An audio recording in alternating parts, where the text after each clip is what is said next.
రేవంత్ రెడ్డి మాట్లాడినటువంటి మాటల్ని ఇవాళ తీవ్రంగా ఖండిస్తా ఉన్నాం. ఎందుకంటే ఉద్యోగులకు సంబంధించినటువంటి అనేక అంశాలు, పిఆర్సీ ఏర్పాటు విషయం కానీ, డిఏల రిలీజ్ కానీ,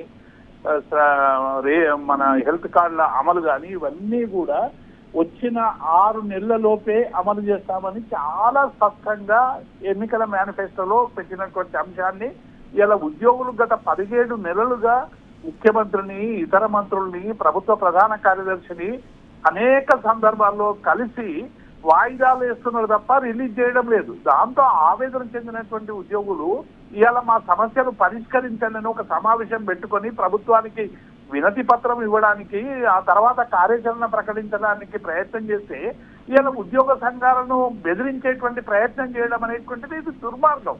ఉద్యోగుల్ని ప్రజల్ని మధ్య యుద్ధం పెట్టడానికి ఇలా రేవంత్ రెడ్డి ఒక కుట్రపూరితమైనటువంటి రాజకీయాలకు తెరదీస్తా ఉన్నాడు. ఎందుకంటే తెలంగాణ ఉద్యమ సందర్భంగా ప్రజలతో పాటు ఉద్యోగులందరూ కూడా కలిసి, సబ్బండ వర్ణాలు కలిసి తెలంగాణ రాష్ట్ర సాధన కోసం భుజం కలిపి పనిచేసినటువంటి ఉద్యోగులు కూడా ప్రజల్లో భాగం. ఇవాళ ప్రజలకు ఏం ఆపాలి, నేను అదే ఆపన్నా ఇది ఆపన్నా, ఇలా ఉద్యోగులు డిమాండ్ చేస్తా ఉన్నారు. మూసి ఆపండి, మొదలు ఆ లగచర్లకు సంబంధించినటువంటి రైతుల మీద దాడులు ఆపండి, లేకుంటే మీ స్కిల్ యూనివర్సిటీ ఆపండి, లేకుంటే మీ మంత్రులు హెలికాప్టర్లో తిరుగుతా ఉన్నారు ఇక్కడి నుంచి కోదాడకు, ఇక్కడి నుంచి నల్గొండకు, ఇక్కడి నుంచి తాండూరుకు. మొదలు మీ ప్రభుత్వం చేస్తున్నటువంటి ఈ దుబారాను మొదలు ఆపండి. ఉద్యోగులకు డిఏలు అన్ని రాష్ట్రాల్లో ఇస్తున్నారు. ఇదేం తెలంగాణ రాష్ట్రం కొత్త కాదు, అనాదిగా వస్తున్నటువంటి ప్రభుత్వం. ఆ ప్రభుత్వాలు కరువు భత్యం అనేటువంటిది రిలీజ్ చేయాలి. ఒకవేళ ఆర్థిక పరమైనటువంటి వెసులుబాటు కోసం 15 రోజుల్లో, నెలలో, 2 నెలల్లో, 3 నెలల్లో, 4 నెలల్లో చేసేటువంటి అవకాశం ఉంటుంది. కానీ 5 డిఏలు ఇలా దేశవ్యాప్తంగా ఏ రాష్ట్రంలో కూడా లేవు. ఇవాళ ముఖ్యమంత్రి బెదిరింపు ద్వారా ఏం చేస్తున్నాడంటే, నేను హామీలను అమలు చేయను, ఏం చేసుకుంటారో చేసుకోపోండి అంటే ఉద్యోగులు ఏమన్నా తన పాలేర్లు అనుకుంటున్నాడా, లేకుంటే అడ్డ మీద కూలీలు అనుకుంటున్నాడా? ఒకసారి తెలంగాణ ఉద్యోగుల చరిత్రను ముఖ్యమంత్రి తెలుసుకోవాలి. పెద్ద ఎన్టీ రామారావు లాంటి వాళ్ళను, అంతకుముందు ఉన్నటువంటి రాజశేఖర రెడ్డి, పెద్ద ముఖ్యమంత్రుల దగ్గర అనేక విషయాలు ప్రస్తావించి పోరాటాలు చేసి ఒక సుదీర్ఘంగా అనేక సాధించుకున్నటువంటి ఉద్యోగులు తెలంగాణ ఉద్యోగుల పట్ల ఇట్లా వ్యవహరించడం అనేటువంటిది ఇలా పూర్తిగా ఉద్యోగ సంఘాలను బెదిరించడం, లేకుంటే నన్ను కోసుకుంటారా, తింటారా, నిన్ను కోసుకోవడానికి కాదు, నీకు పరిపాలన ఎందుకు ఇచ్చినావంటే 420 హామీలు చెప్పినావు, 6 గ్యారంటీలు చెప్పినావు, అవి అమలు చేయి.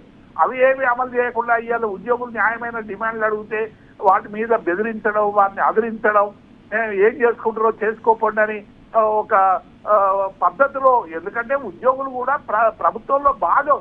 మీరు వాళ్ళని చర్చలకు పిలిచి వాళ్ళ ఇబ్బందులు తెలుసుకొని మీకున్నటువంటి ఇబ్బందులు చెప్పాలి తప్ప అవన్నీ పక్కకు పెట్టి ఇలా ఆర్టీసీ ఉద్యోగులు ప్రభుత్వంలో విలీనం చేయాలని అడిగితే వాళ్ళ మీద దాడి చేసేటువంటి ప్రయత్నం చేసి ఇక ఉద్యోగుల హక్కులు అడగొద్దా? మీరే చెప్పారు కదా, ప్రజాస్వామ్యాన్ని పునరుద్ధరిస్తున్నాం, ఏదో చేస్తున్నాము, అంతా అయిపోయింది అని చెప్పారు కదా. మరి ఇలా ఈ ప్రజాస్వామ్యంలో భాగంగా ఉద్యోగ సంఘాలు ఒక మీటింగ్ పెట్టుకొని ప్రభుత్వానికి డిమాండ్ చేస్తే మీకు ఇంత కోపం ఎందుకు అనేటువంటిది ఇలా ఉద్యోగులందరూ కూడా ఆలోచిస్తున్నారు. ఉద్యోగ సంఘాలు కూడా ఆలోచించాలి. ఇలా ముఖ్యమంత్రి మొత్తం లక్షలాది మంది ఉద్యోగుల ఆత్మగౌరవాన్ని దెబ్బతీసిండు. ఇలా ప్రతి తెలంగాణ ఉద్యోగి ఆలోచించాల్సినటువంటి సందర్భం. ఇట్లా ఎవరెవరు ఇట్లా మాట్లాడారో వాళ్ళందరినీ కూడా న్యాయమైనటువంటి పద్ధతిలో ఉద్యోగులు మెడలు వంచి తమ న్యాయమైనటువంటి డిమాండ్లు సాధించుకున్నటువంటి చరిత్ర తెలంగాణ ఉద్యోగులకు ఉంది. ప్రతి తెలంగాణ ఉద్యోగి గుండె మండుతా ఉంది. ఇవాళ డెఫినెట్ గా ముఖ్యమంత్రి మాట్లాడినటువంటి మాటల్ని తీవ్రంగా ఖండిస్తున్నాం. వెంటనే ఉద్యోగులకు అందరికీ క్షమాపణలు చెప్పాలని డిమాండ్ చేస్తా ఉన్నాం. అండ్ అట్లనే ఇప్పుడు చూసుకుంటే ఉద్యోగులు అందరూ కూడా కొన్ని నెలల నుంచి ఎంతో వేదన పడుతూ ఈరోజు ఇట్లా వాళ్ళ హక్కుల కోసం పోరాటాలు చేస్తున్నారు. అంటే ఇట్లా పోరాటాలు ఇట్లా చేస్తుంటే కూడా సీఎం హోదాలో ఉన్నటువంటి వ్యక్తి ఇట్లా మాట్లాడి వీళ్ళకి ఎక్కడ వాటిని పరిష్కరించాల్సినటువంటి వ్యక్తి దాన్ని పక్కదారి పట్టించే విధంగా ఇట్లా చేస్తున్నారు. ఇది ఒక ఐడియా అందుకు గాను అని అనుకోవచ్చా మనము? డెఫినెట్ గా ఇప్పుడు 17 నెలలుగా వాళ్ళు అనేక సందర్భాల్లో ముఖ్యమంత్రిని కలిసిండ్రు. ఆర్థిక పరిస్థితి బాగలేదంటే 1.5 year గా వాళ్ళు ఎక్కడ కూడా ఏం మాట్లాడకుండా ప్రభుత్వం చెప్పిన మాటలు విన్నారు.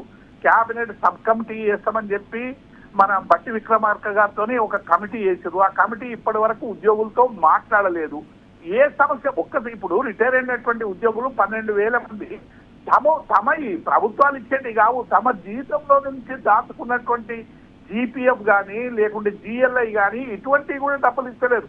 మా డబ్బులు మాకు ఇవ్వడానికి ఏం పుట్టింది అని ఇలా అడుగుతా ఉన్నారు. ఈ ముఖ్యమంత్రి ఇవాళ ఒక మాట మాట్లాడిండు, మాకు ఒక్క రూపాయి కూడా ఉడతలేదు ఢిల్లీలో అని. ఎందుకు ఉడతలేదు? నువ్వు రోజు ఈ ప్రభుత్వం దివాలా తీసిందని, క్యాన్సర్ వచ్చిందని, మొత్తం ప్రభుత్వం అంతా విధ్వంసం అయిపోయిందని, ఇక్కడ ఏమీ లేదని, మొత్తం బ్రాండ్ ఇమేజ్ అంతా కూడా చెడగొట్టినటువంటి ఫలితంగా ఇవాళ డబ్బులు దొరుకుతలేవు అనమాట. 1,58,000 కోట్లు అప్పు తెచ్చిండు. ఎక్కడి నుంచి తెచ్చిండు? ఉద్యోగులను ఇవాళ ఇట్లా భ్రమింపజేయడం అనేటువంటిది ఇది మూర్ఖత్వం.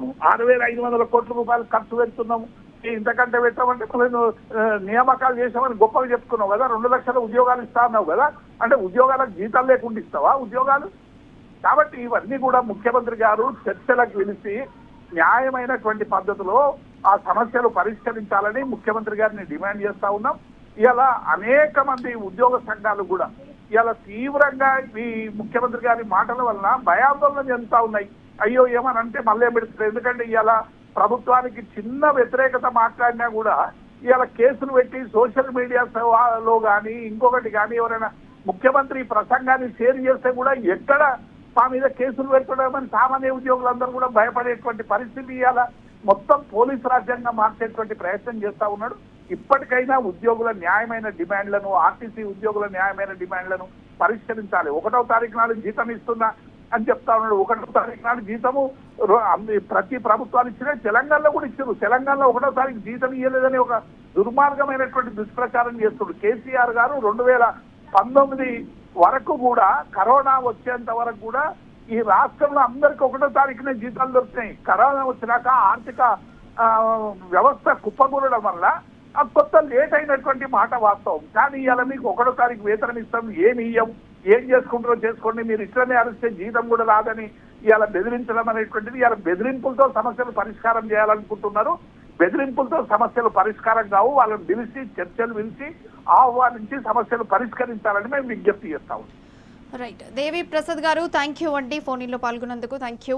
అండ్ మొత్తంగా చూసుకుంటే ఉద్యోగులు ఎవరైతే ఉన్నారో వాళ్ళ హక్కుల కోసం మాత్రమే వారు పోరాటాలకు దిగితే ఆ హక్కులను ఏవైతే వాటిని పట్టించుకోకుండా పక్కదారి పట్టించే విధంగా రేవంత్ రెడ్డి ఒక సీఎం హోదాలో ఉన్నటువంటి వ్యక్తి ఇష్టం వచ్చినట్టుగా మాట్లాడటం జరిగింది. అందుగాను ఇప్పుడు బీఆర్ఎస్ నేత దేవి ప్రసాద్ ఆర్టీసీ వాళ్ళ యొక్క న్యాయమైన డిమాండ్లను పరిష్కరించాలని ఆయన డిమాండ్ కూడా చేయడం జరిగింది.